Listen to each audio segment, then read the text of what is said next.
Salty thoughts of Mike Steph, this marks a new beginning. Thanks for supporting a total reinvention. The soul is still here, but the vibe's a little different. Unpredictable, hide the kids and the women. Sports of all sorts, music, mixed with living. Rep New York City, but ain't the politician. Always bring the heat, Steph baking in the kitchen. Big shout to y'all, I appreciate the listen. Donnie put the rest, but I'm still in the best. In the world of what I do, all y'all know the rest. I live it, I breathe it, I'm the whole definition. The pinnacle, the ultimate, I'm on a new mission. The salty thoughts of Mike Steph, featuring the one and only Mike Steph, the best in the world of what he does. Tap in.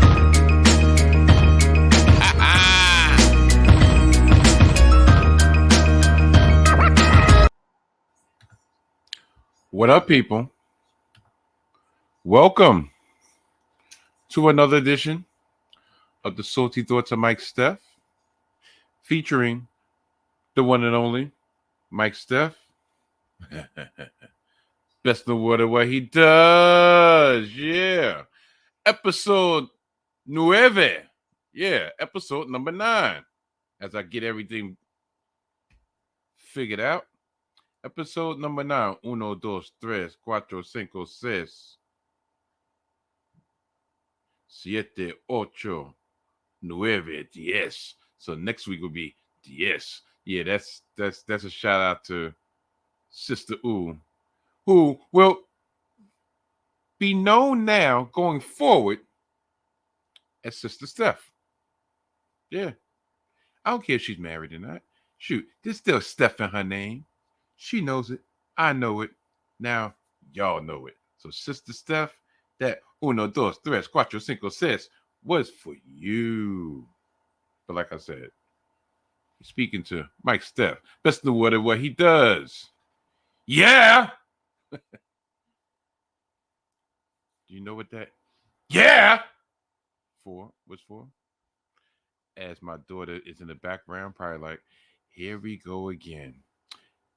My pops, my father. Matter of fact, she doesn't call me pops. She calls me dad.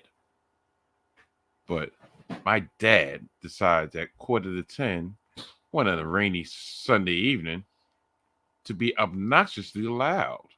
But there's a reason for that. There's a reason. And the reason is the Golden State Warriors won. They're pivotal. They're deciding. Game 7 this evening against the Sacramento Kings. And, you know, this is the intro. I'm going to let y'all know off top, even though I'm kind of used to going on these marathon talking sessions and just pretty much talking and letting the podcast and letting my mouth and letting my mind just lead me to wherever I end up going. This is probably going to be a short episode. Yeah. Before y'all even start saying, yeah, you always say that, Mike. You always be like, yeah, I'm going to try to keep this within a certain time limit. Yeah, you know, I think I'm going to make this one short. And then the next thing you know, it's over an hour and change, going on an hour and a half. And on some occasions, a 2-hour extravaganza. But to be blunt, no, today is probably going to be a short edition. 2 reasons. Reason number 1. Here I go with my broken ass Spanish again. I don't really feel that great. Don't get me wrong. No. Even though it's rapidly approaching the 1-year anniversary when your boy caught COVID for the second time, or for my other listeners, for the 2nd time. It's not COVID. I don't even think it's a cold. I think me bragging about how much these allergies ain't really bothering me. Me bragging about how much that, all this last week, I think the allergies are bothering me. It better be bothering me. It better not be no cold. But I got a headache. Actually, I'm fighting off a migraine. So that's number one. Number two,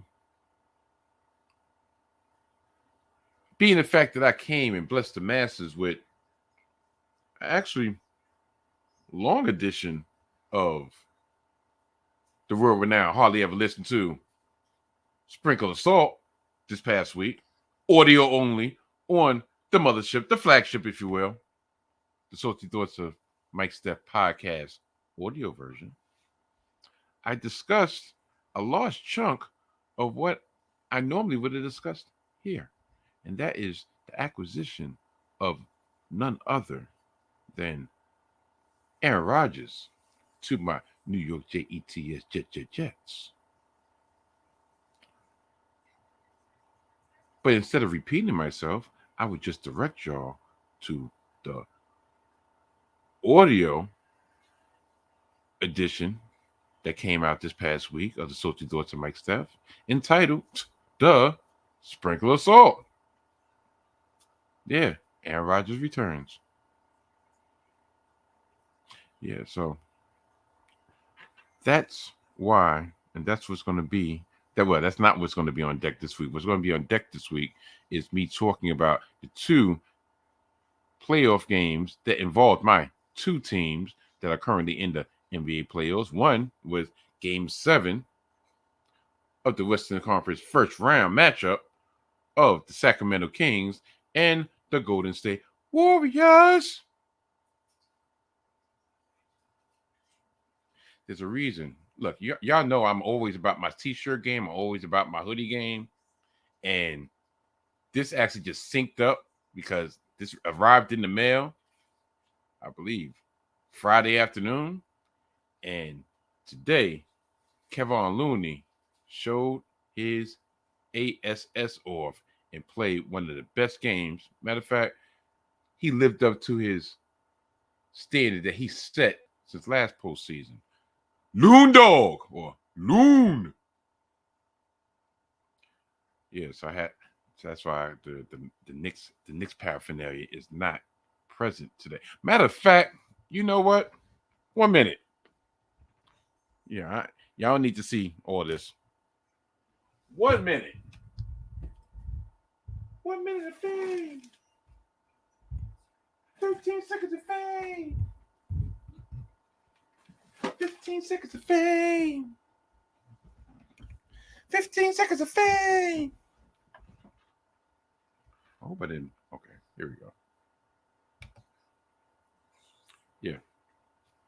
My New York Knicks, we're still in the building. Still in the building. I'll put that right here. You know, as I block it. No, let me put it over here so I don't block it. Oh, matter of fact, I'm going to block it regardless. So let me put it there. No, I'm going to block that here. So, okay. Regardless, y'all see it right there. I am going to be multifaceted this episode. And to the victor goes the spoils. Unfortunately, my New York Knickerbockers lost today in their second round matchup against the Miami Heat at home, in which they quickly gave up home court advantage. So that's why they're not on my body this week. They will play the background. To the victor goes the spoils, i.e. my Warriors. And I will be talking about them. And another reason, and like I said, forgive me, I'm kind of discombobulated today because, like I said, I got a headache and I'm actually a little bit more whatever than usual. On deck, the Knicks lost against the Heat. The Warriors Game 7 win against the Sacramento Kings. I will talk about the rest of the survivors of the NBA playoffs as we move into the second round on both conferences. And then yours truly will get the heck up out of here probably sooner than later. So that's what's on deck this week. There's not going to be no witty antidote. There's not going to be any red light special talk because just not. But I will say, and I'll give a disclaimer before I start talking about my New York Knicks. Guess what? I didn't really watch the game today. I didn't. Me and Mrs. Steph, because, yeah, like I said, same thing that went to my sister, and Sister Steph would be my wife, Mrs. Steph. Yeah. We had a prior engagement that required us to go out to brunch. Yeah, we had brunch today. Good experience. Catch up with old friends, had a good time. And I think this is a term coined by my daughter, or at least that's what Mrs. Steph said, that it was time for her to put on her lemon pepper steppers.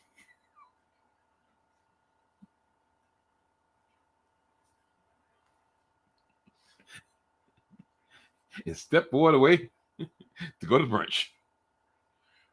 But yeah, our brunch was like 1:00, which coincidentally was the same time at the tip off. And I got home from said brunch and a couple other errands right around the time that my Warriors tipped off. So, with all that being said, let's get this show on the way, huh? Without further ado, good night, and goodbye. Bang! Synced perfectly. Only if the New York Knicks synced as perfectly as that little transition of mine.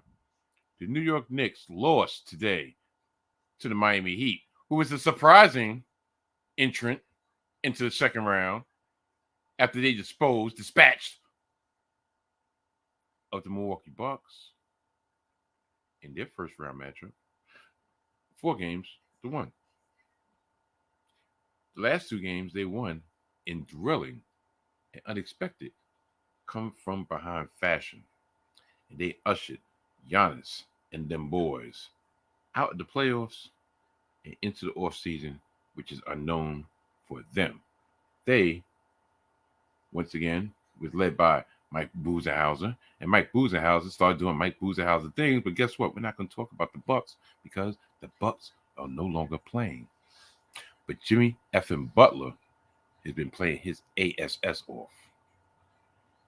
He had a 50 spot the other day. I think in game 4 of their prior series. As a matter of fact, I'm going to look it up right now because, as y'all know, I am unprofessional as ever. Game 4, he dropped 56 in 40 minutes of play to put them on the precipice, put them on the brink of advances as an 8 seed. Not only as an 8 seed, no, they came into the postseason as a 7 seed, lost their first play-in matchup to the Atlanta Hawks, dropped to the 8 seed, and then who did they beat? They beat Toronto they beat Chicago to get into the postseason. So a lot of people was like, well, Miami is always a tough matchup. Miami, the culture, Pat Riley, his rat ass, Coach Spo, the culture down in South Beach, Jimmy Buckets, playoff Butler. And throughout that series, he was legitimately playoff Butler. 35 in the first game, 25 in the second game, 30 in the third game. The big 56 in game 4, and then finished it up with a 42-piece in game 5. I have told co-workers when I'm speaking about this game, speaking about the series, I said going into this that I would not be surprised if the Knicks lost game 1. And it was like, but they're home. I'm like, my point exactly. As much as I am a believer in this year's incarnation of the Knicks, that this is not like the teams of old where they will build your hopes up just to snatch out your heart, put them on the ground, and crush them like a jelly bean. I'm bad. This year's Knicks give me some type of hope. This year's Knicks, especially when I saw that our matchup was probably going to be Miami, I'm like, you know what? I'm thinking there's a chance. A chance of what? A chance of getting into the Eastern Conference Finals. Yeah, big chance. You know what else is a chance of? Because I look at the other side of the bracket, and then one of those teams scare me if I'm a New York Knicks fan. We have an underachieving 76ers team who probably had their best opportunity to get out of the East this year with the presumptive MVP of Joel Embiid. But guess what? Joel Embiid had been listed as doubtful for game one of this series against the Boston Celtics due to a knee injury. And the knee injury, I believe I read, normally that takes about 4 to 6 weeks to recover. So they don't instill any fear in yours truly. And they shouldn't instill any fear to these New York Knicks because you know James Harden is going to do James Harden things. Not only that, on the other side, Boston, we bust Boston ass numerous times. They can't decide and they can't agree on who actually is the man on their team. Is it Jason Tatum or is it Jaylen Brown? And Jaylen Brown been talking spicy. Jaylen Brown been talking like, listen, I think I want my own team. Y'all be happy with light with light thunder over there. I am going to take my Black Panther ass to another team that I can claim as mine, that will appreciate someone of my talents. I'll be taking my talents to maybe Gotham. We got the cap space. We got the equity. It's possible. And plus, like I said, we bust their ass like 3 times this year. They have still yet to come together as a cohesive unit after all these years of their core of Horford, Smart, Brown, and Tatum. And they have an unproven coach. I would be scared of them if they had Big Dick Adoka, but they don't. Pause. Matter of fact, no pause. Because he finally he landed on his feet. He landed on his legs, all 3 of them, on Houston, but that's another story. So I'm looking at this matchup. I'm like, we beat Miami 3 times. We were 3-1 this year. Albeit all of the games were within single digits. It was nip and tuck.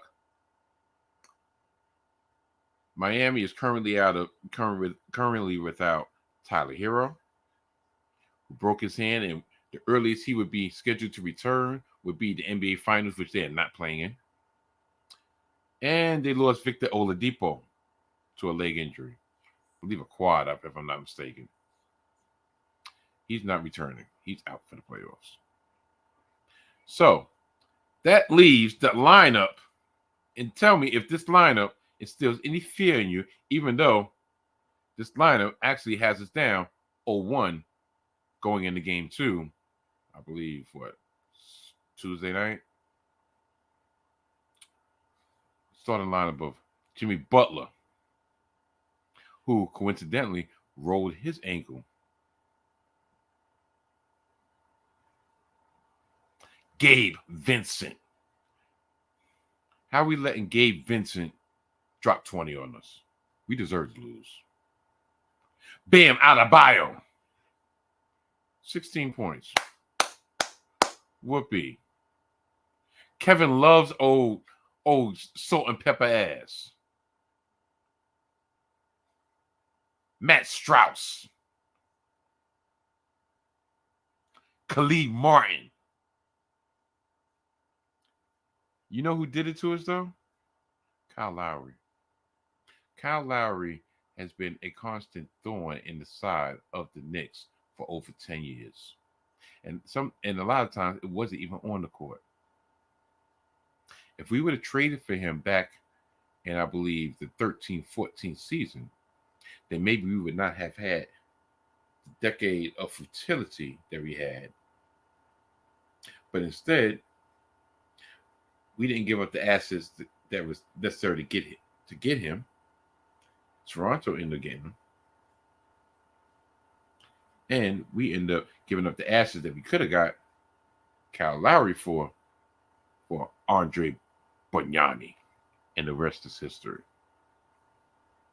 So now he comes into the Garden and he closes out the game after Jimmy Butler had rolled his ankle and he was pretty much a decoy. And Kyle Lowry finished with 18 points, 5 rebounds, 6 assists, 4 blocks. 3 for 6 from the 3-point line. Is this a cause for concern? Is this a cause for concern? I don't know. You know, I've been talking about the Knicks and the Heat for 10 minutes, and I have yet to mention a player on the Knicks. That's a problem. You know why that's a problem? Because that means there was nobody of impact. Now, R.J. Barrett. Once again, I think this is his 4th consecutive good game. 26 points, 50% shooting, 9 rebounds, 7 assists, almost a triple-double. Jalen Brunson, 25 points, 5 rebounds, 7 assists. But in the second half, they slowed him down considerably than how he was going in the first half. They did not allow him to control the paint. And the Knicks fell in love with the 3. Jalen Brunson himself fell in love with the 3, maybe a little bit too much. Well, I don't know. Obi Toppin, who started for an injured Julius Randle, had 18 points, 8 rebounds. 5 of those rebounds was in the first quarter. He was 4 from 11 for 3. He was the only one that was stroking it from 3 with confidence. So you know what he gets for his troubles? I'll tell you. Do you know the last 9 minutes of the game, the last 9 minutes of the fourth quarter, Obi Toppin was firmly planted on the bench, and even though he was our Energizer Bunny? For what reason? I don't know. Josh Hart had 10 points, but he was kind of canceled out by Kyle Lowry's aggressiveness. Can't win them all. But this is where the fault lies to me and why we enter game 2 down or 1. We got 15 points off the bench. Before anybody says, well, that's because 2 of our bench players was inserted in the starting lineup due to injuries. Okay. But like I've said in previous recordings, and I'll say it again today. Emmanuel Quickley, 9 points in 27 minutes, 3 for 9 from the field. He's not having an impact offensively, especially now since we're, for better or worse, we're missing 25 points a game from Julius Randle. I can say all I want about how I don't like his body language, how he's a ball stopper, how he pouts, how he does this, how he doesn't handle pressure. But regardless, for the most part, I'll say we're missing 25 points a game that he averaged in a regular season. We're missing that threat. Whether it comes to fruition or not, who knows? But we're missing the threat of Julius Randle scoring. When Quickley comes in the game, especially when Quickley comes in the game for Jalen Brunson. He has to, I won't say equal the output of Brunson, but he can't be a total negative offensively. What he has going for him is something that he has yet to show during this postseason, and that's aggressiveness. That's the devil may care. Yeah, I'm going to shoot this three. Yeah, I'm going to come and I'm going to do this floater. Yeah, I'm going to draw these fouls. I personally believe he's costing himself a lot of money because this is 2 postseasons in the last 3 years. He hasn't shown up.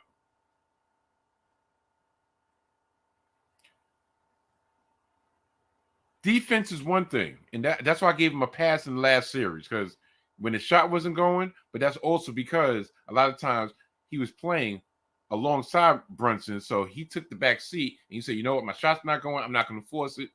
Let me play defense. Let me play lockdown. This is a different team, different dynamic, especially in a game like we needed today, and they're taking away the paint. Either you go in the paint and draw some fouls, or you shoot that rock with confidence. 9 shots in 27 minutes. Quentin Grimes only got 10 minutes of burn. I don't know if it's because they're trying to ease him back because of the shoulder injury, or Tibbs doing Tibbs things. Hartenstein only got 14 minutes. And as much as I love Mitch Robb, he had 14 boards. Much as I love Mitch Robb, Hartenstein brings a different dynamic. He moves the ball.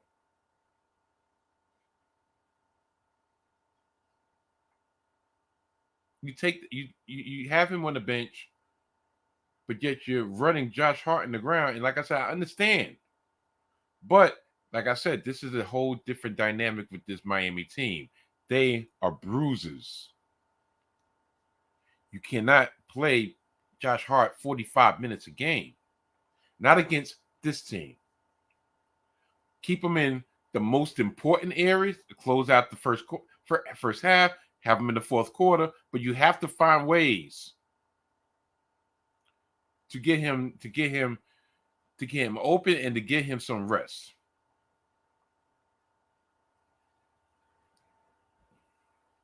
Hopefully, this upcoming game will be different. There's no word on whether or not Julius Randle is going to be available for game 2. I feel like if he's not healthy enough to be effective, keep his ass on the bench. Straight like that. But I will say that, especially depending on the severity of Jimmy Butler's injury, we cannot go the whole series without Julius Randle. And I can't believe but he's a body. And right now, that's what the Knicks need more than anything, are bodies. Because you can already see Miami's going to muck it up. Miami's going to try to play 90s basketball. We have a 90s basketball coach who's used to that. So therefore, we need bodies. We need bodies that's available for 6 fouls a game and not afraid to use them. We have the depth. Let the depth work to our advantage. I'm not scared. I'm going to give my prediction now, even though we're down 0-1. Knicks in 7.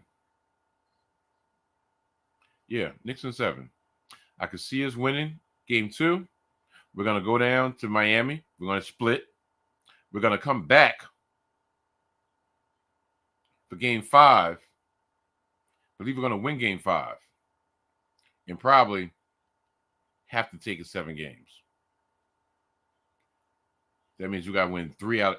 We got to win our last remaining 3 home games. And I believe we have the opportunity to do it.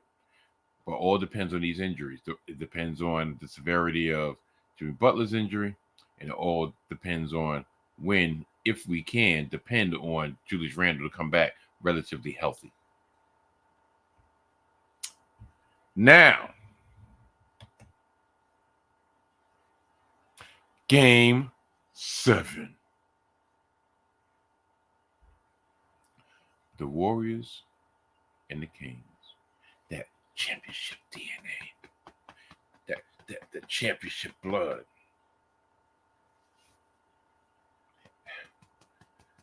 They was tapping for 7 games like it's in here somewhere.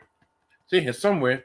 We thought he caught the vein in game 5 when we went to the Golden One State Center, whatever the hell. And we made sure they didn't light that beam. We went up 3-2. Everybody was like, yeah, we're gonna come home. We're gonna go back to the bike. And we're gonna close it out. Oh, how was we mistaken? Not so much that we lost the game. I'm sorry, I'm just real uncomfortable right now. Not the fact that we lost the game. It was the manner in which we lost the game. We came out in game 6 flat as a pancake. Flat as somebody's ass. Flat as a screwdriver. A flathead. We just came out flat. Came as flat as the soda that I have in my hand because I've neglected to put some ice in it. And yeah, it's still drinkable. Y'all get the picture. We came out flat, which is normally would be unacceptable. Matter of fact, in a lot of ways, a lot of times that would be unacceptable. But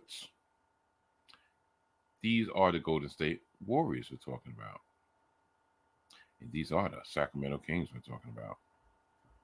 You know when I had as much, like I said, I'm not going to lie. I'm not going to act like I have false confidence. I was a little concerned because I'm like, you're making it harder for yourself to go back to Sacramento and do it again when you could have done it at home. But just lower averages. We were so damn dominant at home the last 2 months. You knew it's going to be a hiccup. And we were so darn dreadful on the road that, once again, it was going to be a hiccup in the opposite direction. Just didn't want to take it there, not in the first round. But you know what was a blessing in disguise, at least to my eyes, to my ears? In the post game of game 6, they asked Malik Monk of the Sacramento Kings, formerly of the Los Angeles Lakers, formerly of the Charlotte Hornets, formerly of the Kentucky Wildcats. What did he think? What did he think that they did that was successful? And do they think they could carry it over into game 7? And he was like, yeah, we just push them. We're going to run them. Going to run them. You know, it was all sweet when they had 2 days in between game 4 and game 5, but they had a quick turnaround between game 5 and game 6, and then I got even a quicker turnaround between game 6 and game 7. You know, they got them old legs. We could run all day. They old.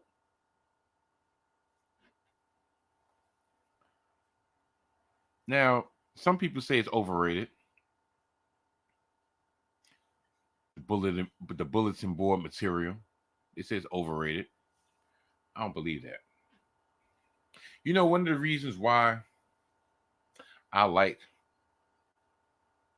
and I claim this Golden State Warriors team as a team that I've cheered for, a team that I root for, a team that I rep, along with my Knicks, but for different reasons. Because this Golden State Warrior team is petty. They will use anything that they think is a perceived slight to their advantage. You're going into your first game 7 at home where all the pressure is on you. And you tell the masses after a somewhat embarrassing performance by the defending, reigning NBA champions that, yeah, they old. They can't keep up. We're going to do it again. Did you not think that matter of fact, Wardell Stephen Curry the second was not going to take that personally? He actually said it in the post game today when they asked him about the quote of Malik Monk saying that they were old and they were going to run. He said, I took that personally. A playoff of MJ in the Last Dance documentary. You know how you could tell that Steph took a lot of perceived slights personally in this game? Oh yeah, I'm skipping over the lead. Steph Curry dropped 50. 50 in game 7. A record for the most amount of points scored by a player in game 7 in NBA playoff history. Do you think he wasn't going to take anything, any perceived slight as a way to motivate himself? To make sure that the dynasty did not end? Y'all got Wardell effed up. I really got Wardell effed up. Steph Curry dropped 50. But you know what is even more impressive?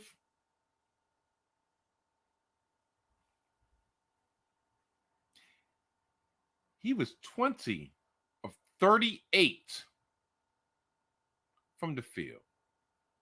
He was 7 of 18 from 3. And y'all would be like, well, darn, he scored 50 points and 38 shots. That's kind of that's unlike Steph. Yes, it is. Yes, it is. Out of those 38 shots, do you know he shot 23 of them in the second half? He wasn't playing no games. He had 20 at halftime. He came out in the third quarter, dropped 14. And then in the fourth quarter,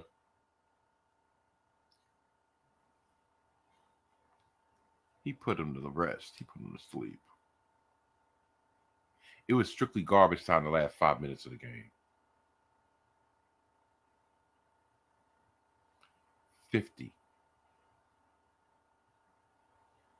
Not only that, this was another marquee. This was another milestone game from Mr. Steph Curry in his illustrious career. But you have to give credit for Kevon Looney. Kevon Looney, his line is as follows. Mind you, this is 30 minutes. 30 minutes of action. 11 points, 4 from 5 for the field, 21 rebounds.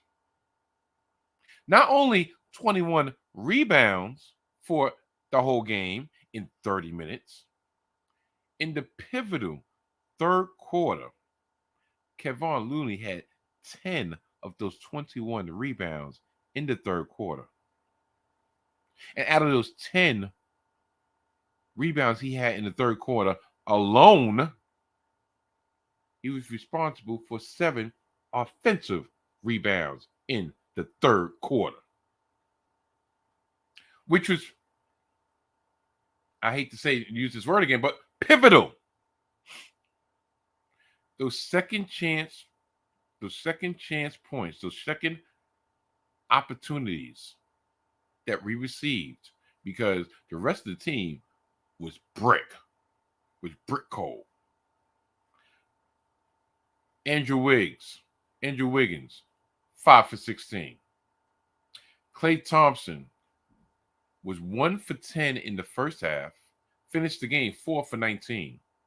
He did have a momentum halting play at the end of the third quarter when he coaxed a 4-point play when Sacramento had closed the gap to 6 points. That lengthened, that gave them the length, that lengthened the lead to 10 points going into the fourth quarter, and Steph put him to sleep. But what Kevon Looney did was just as important as Steph dropping 50. Because without Kevon Looney's rebounding aggressiveness, especially on the offensive glass, you could slowly but surely, like the sands of time in an hourglass, just draining away, you could slowly see the Sacramento Kings resolve going through the hourglass.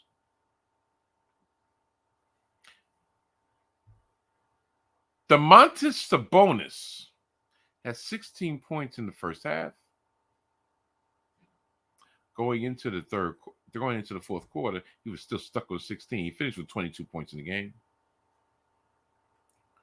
But time after time after time, those offensive rebounds were at the expense of Sabonis. Mark Jackson mentioned during the telecast that he didn't know what Sabonis was doing. Why are you face guarding Kevon Looney instead of going to try to get these effing rebounds? He didn't say the effing I did. Kevon Looney is not an offensive threat, scoring-wise, but he is a threat on the glass. Why are you face guarding him instead of trying to box him out to try to get the rebound? You're looking at him. He's looking at where the ball is going. Numerous times they said that. They said, you know what? First, Van Gundy tried to say, well, it's on the perimeter players of the Kings. They're not helping out. And then he was like, you know what? Looking back at the replay, no, this is all on Sabonis. He didn't play his part. He missed open jumper after open jumper after open jumper. Loom dog was every bit the reason why we won this game. Klay Thompson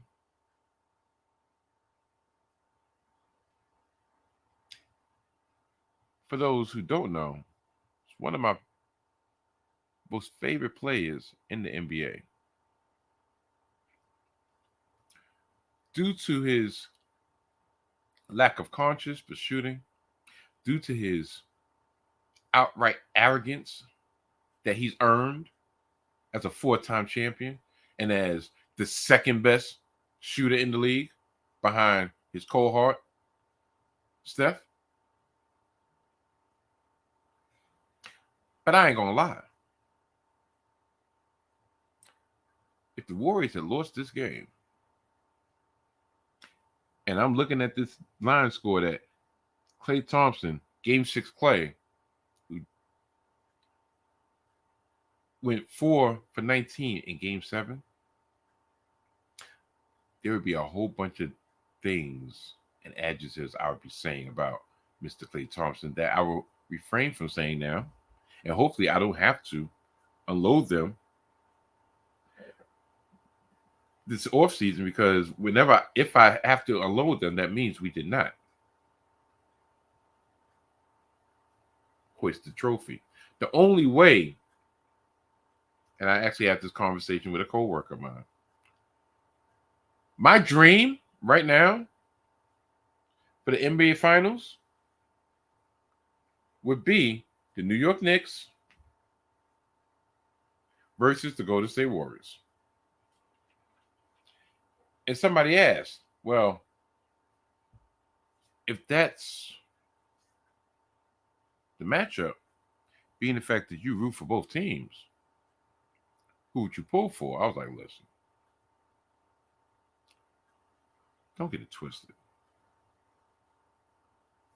Of course, I would root for my Knicks. First of all, because I'm from New York.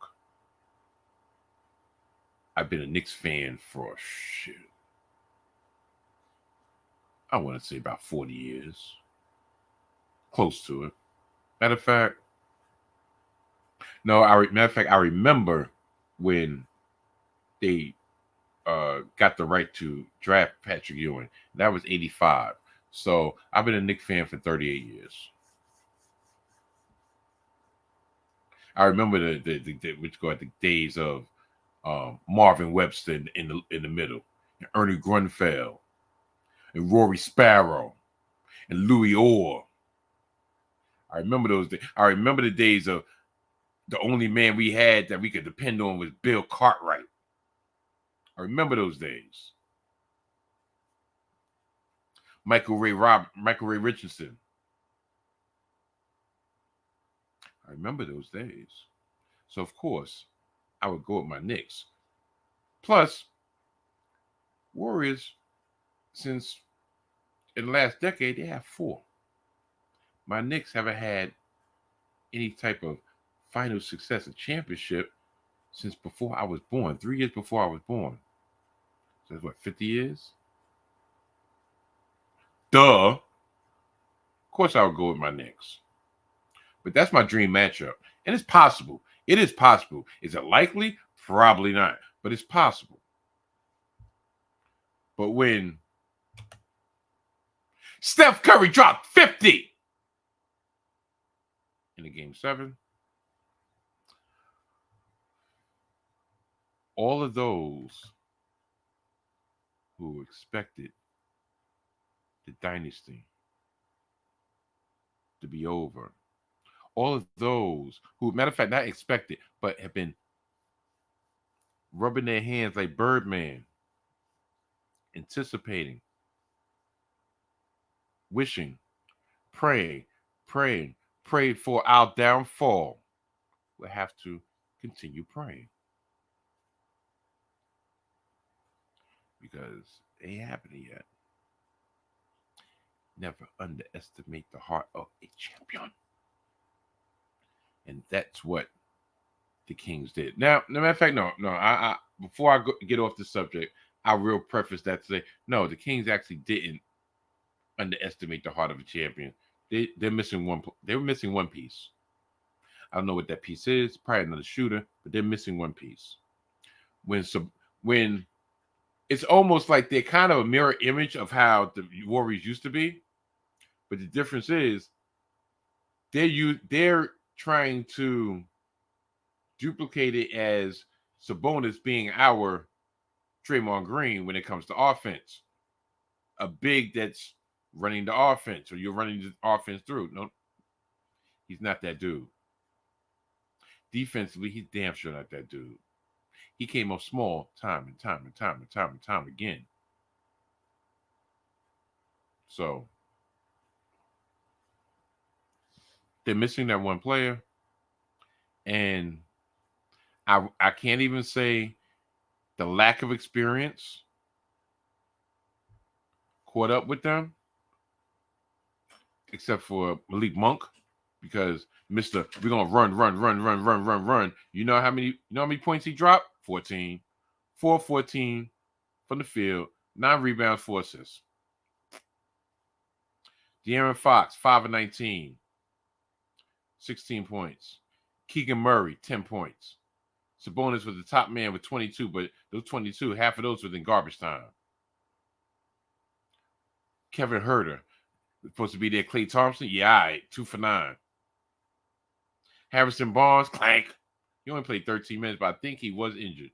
I saw him on the exercise bike. And they even had the irrational, who is this? Terrence Davis. Terrence Davis is trying to give us buckets. But when I saw that he was going off, I'm like, you know what? They're gonna lean on him way more than they need to, and that's what they did.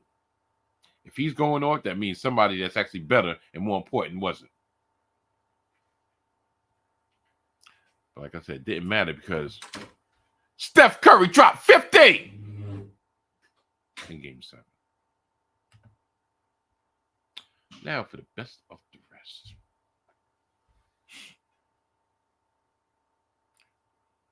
In the West, second round, the semifinal matchups are set. You have to go to State Warriors hosting Los Angeles Lakers this coming Tuesday after the Lakers dispatched of the Memphis Grizzlies in Game 6 this past Friday night. The same Memphis Grizzlies who said, we don't duck the smoke, we run up the chimney for the smoke. And then they promptly ran their ass out the back door after they got blown out by 40. How do you talk all that crap and you get blown out by 40 in the first round? It's apropos that Dylan Brooks, when talking about LeBron James coming into this matchup, he said, I don't respect nobody if they can't give me 40. Put 40 on me, you can respect. I'll respect you. Guess what? They eliminated your ass with 40 by 40. I will say this. Because that was a matchup between two teams I can't stand. But my hatred for the Memphis Grizzlies outweighed my disdain for LeBron James as a player. Not the humanitarian, not the great husband, not the great father. But I will say this, and this actually goes to my cousin U, who will still be cousin U. Game 4, I believe, the overtime victory in LA, in which LeBron had a 20-20 game, 20 some odd points, 20 rebounds. Even though I'm watching the game and I'm like, I don't know, he's laboring. But then when I really looked at it, and that layup to put the game into overtime, to bring the game into overtime, and just to know that he didn't have it that night, and he still found the way to muster up enough of it. Got to get a man his due. Is he the greatest of all time? No. But he is great in his own respect. And the fact, or should I say the lack of respect that a team that never accomplished anything, y'all haven't even gotten to the conference finals. Not this version. Yeah, your franchise has, but not you. Not you, Dylan Brooks. Not you, Rainbow Bright, oh my bad, John Morant. Not you, Desmond Bane. None of y'all have accomplished a damn thing in this league. So y'all needed to put some respect on the self-proclaimed king. That's why y'all are going to be home watching the rest of the playoffs. And we will be battling for an opportunity to get to the Western Conference Finals. One last thing when it comes to the Memphis Grizzlies. While it might be exciting to see a small guard, point guard such as John Morant, always trying to yam it on somebody. He plays with such reckless abandon that it's borderline stupid. It really is. Because my man, like, what are you doing? You already have an injured wrist on your shooting hand, and you're still trying to do acrobatic dunks and just reckless. You're finding yourself on the ground more than AD. But you're already. This is probably going to give me some heat, but I don't care. Ja plays like he's drunk. He plays like a drunken stork. And there's only one person that would get that reference. But that's how he plays. Constantly trying to take it to the hole, trying to dunk it on somebody, constantly end up on the floor, bruised and battered. Maybe he needs to go to counseling for that. Yeah. Controversial, maybe. I don't care.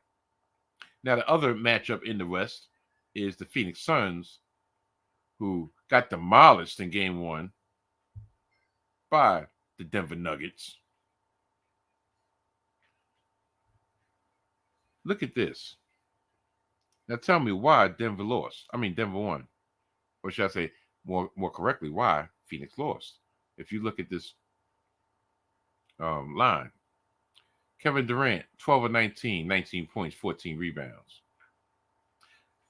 Devin Booker, 27 points, 10 of 19 from the field. Chris Paul, 11 points, 5 of 11 for the field, but only 5 assists. That's pretty much it. DeAndre Ayton had 14 points, and everybody else had 3. 3 for Craig, 3 for Shaman, 3 for Lee, 7 for Lindell, 2 for Okogie. Now on the reverse, they spread love in Denver. You had Jamal Murray, Bubble Murray, dropping 34 with 9 assists. Jokic had 24 and 19 on that ass. Aaron Gordon, AG, 23 and 6. And then you even had the irreparable Bruce Brown, 7-11, 14 points off the bench. The irrational Bruce Brown. When you're letting Bruce Brown bust that ass, I feel sorry. But what it really boils down to this is this. And yeah, this might not be popular, but guess what? It is what it is. Call me Mr. Reality Check. What is going to be a detriment for the Phoenix Suns is the fact of their lack of depth. I've said it before. I've said it again. I will continue to keep on saying it. What Phoenix had to give up to acquire Kevin Durant is everything that they're missing out right now. Wing defenders, extra bodies, people that could play 3 and D.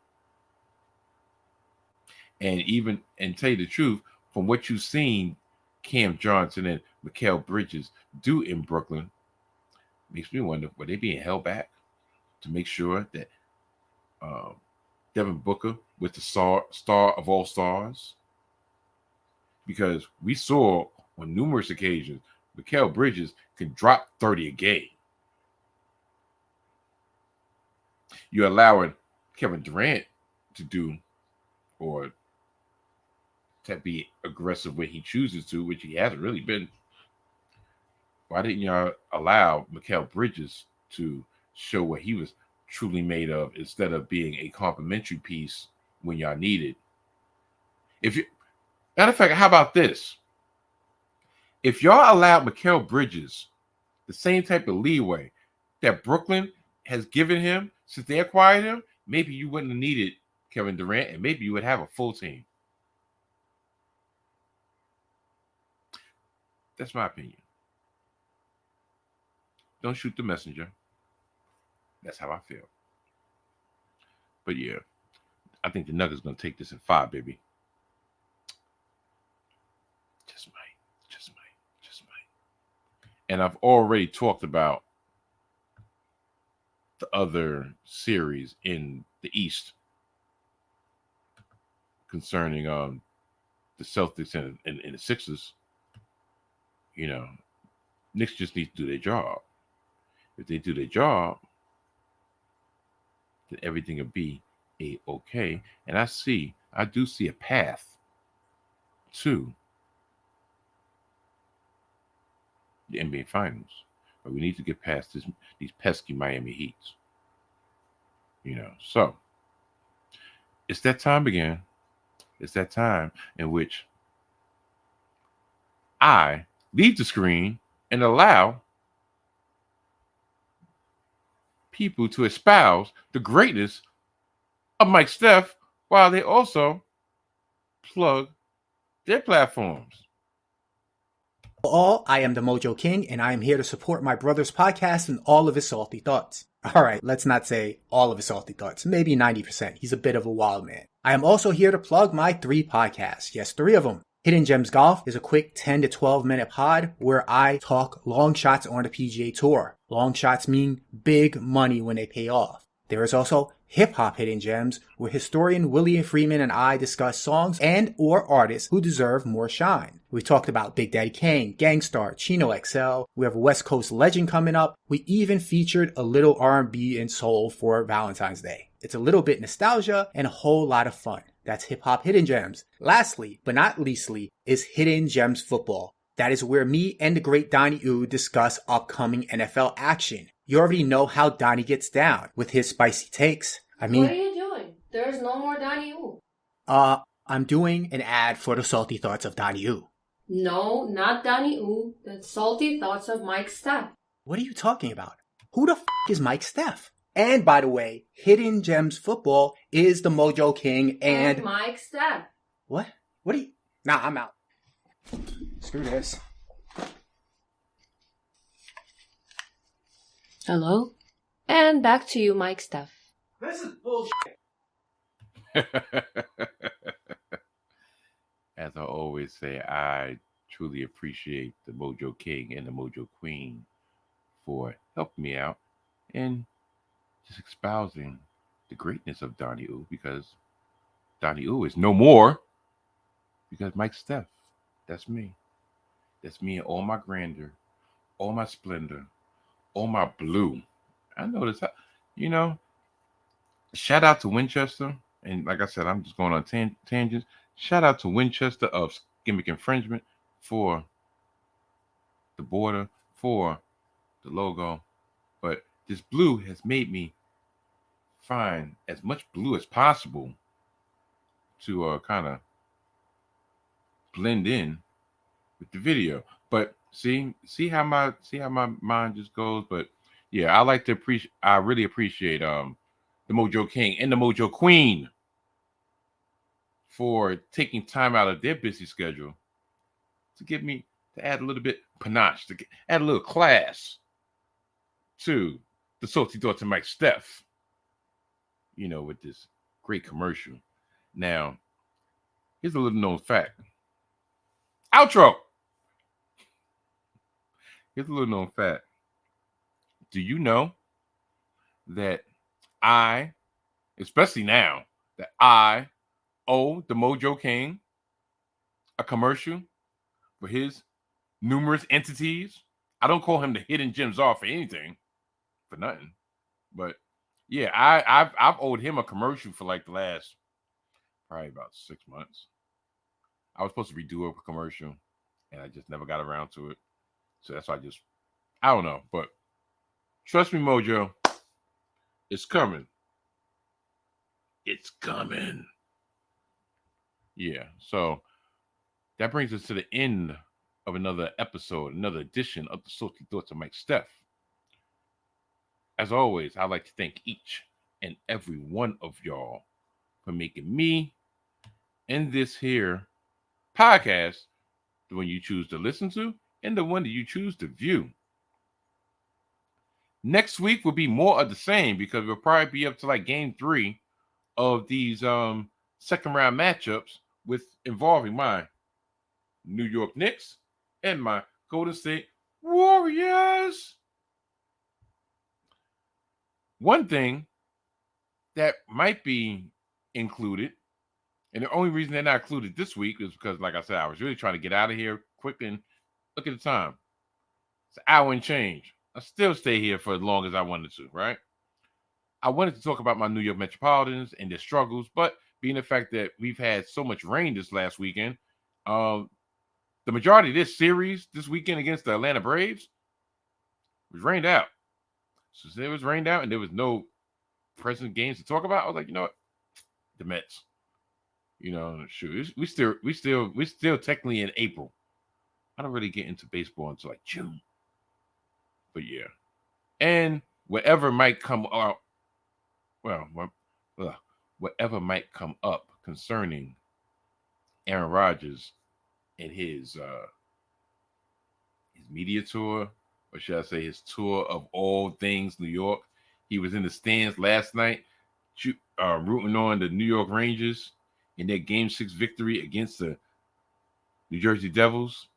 And he was in the Garden again tonight, rooting on the New York Knicks in their Game 1 loss against Miami. So right now he's 1-1 in attendance. I don't know if that's a good sign or not, but I figure like if you're gonna get in losses, get the losses out the way while you're in the stands. So we won't have that many we won't have that many losses when you're on the field. Yeah. So let me get these things out the way, and not so much out the way, but I gotta speed it up. Just gotta speed it up. Check out my brothers from the land of the rising sun. No, darn it. Check out my brothers from the land of the desert. Yeah, gimmick infringement. Winchester McDowell. Check them out every Monday on the YouTube page of the 19 Media Group. Check out Winchester and McDowell, Gimmick Infringement, every Monday on all streaming platforms wherever podcasts available when they recap the latest happenings in the world of professional wrestling. And check them out. Check out their newest, an oldie but goodie, but they've been consistent on it. And when I say this is one of the things I actually tune in for besides wrestling, because, you know, I'm a wrestling head myself, but the promo of the week.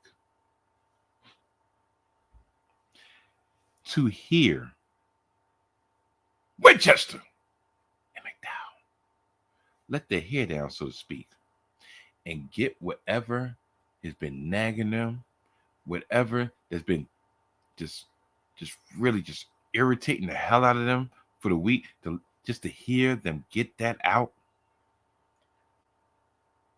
brings happiness to yours truly. Because when I hear these things, I'm like, oh, I'm not the only raving lunatic in the world of YouTube/podcasting. I don't know. They didn't go the way it wanted to, but guess what? No editing on this mother effer. Check out Gimmick Infringement every Monday on the YouTube page of the 19 Media Group and all streaming platforms wherever podcasts are available. Check out my boys from the Black Wrestling Podcast every Thursday, BRP Live, on the YouTube page of Black Wrestling. Check out the brothers, Fam, Drip, Cal, Math, the Queen Mimi. Check them out each and every Thursday, 8:35 for BRP Live. Check them out on the Patreon/Black Wrestling. Pay the 1 or pay the 10. Trust me, you'll be glad you did. And last but not least, check out my brother, my bro, the homie, Body More Bottles on YouTube. Like and subscribe. Check out not only B More's #1 reviewer in all spirits. No, damn near YouTube's #1 reviewer in all spirits, all concoctions, all liquors, all beers, all lagers, all cocktails, all everything. Check him out on the YouTube page of Body More Bottles. That's right. Check out Body More Bottles on YouTube. Like and subscribe. What the fuck? You heard me?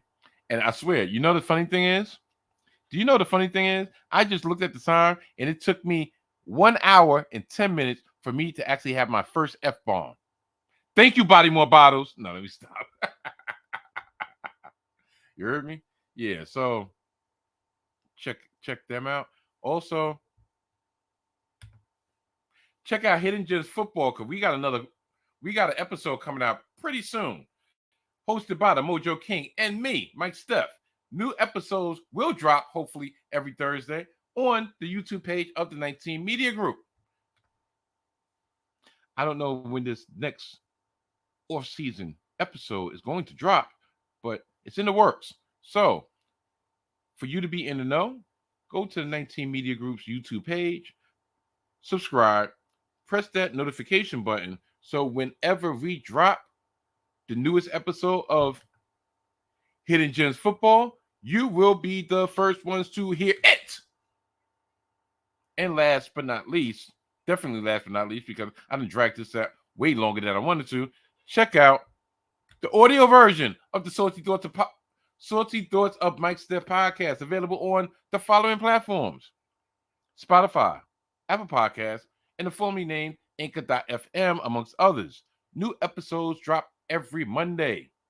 If you want to follow me on the socials, at Mike Steffens __ on Twitter, at Mike_Steph on Instagram, and at Mike Steph _ on TikTok. You know what I've realized, and maybe I'm just late to the party, but I realized that, tell you the truth, social media follows are very underrated. Well, no, very overrated. Because I feel like this, and I'm probably going to say something to just put my foot in my mouth, but at this point in time, I don't care. I feel like this. You promote, put the stuff on your socials. Yeah, new podcast out. Yeah, new video out. Yeah, new podcast out. Somebody presses like. You even see the analytics. Yeah, you got X amount of views of this video on socials. But then when you actually go to the analytics of your actual shit, the math ain't mathing. So it is what it is. I'll still put it up there because for the random chances somebody might see it and be like, you know what?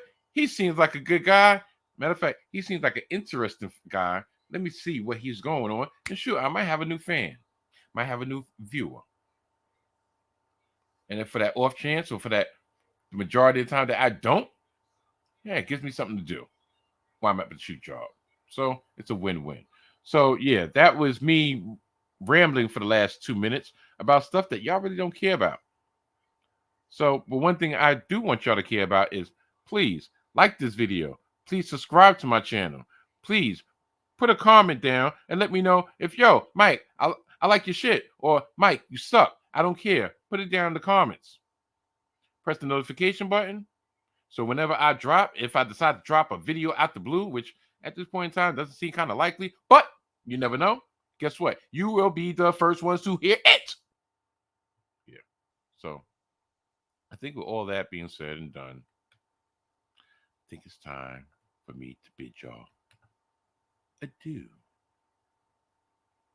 Right? I think so.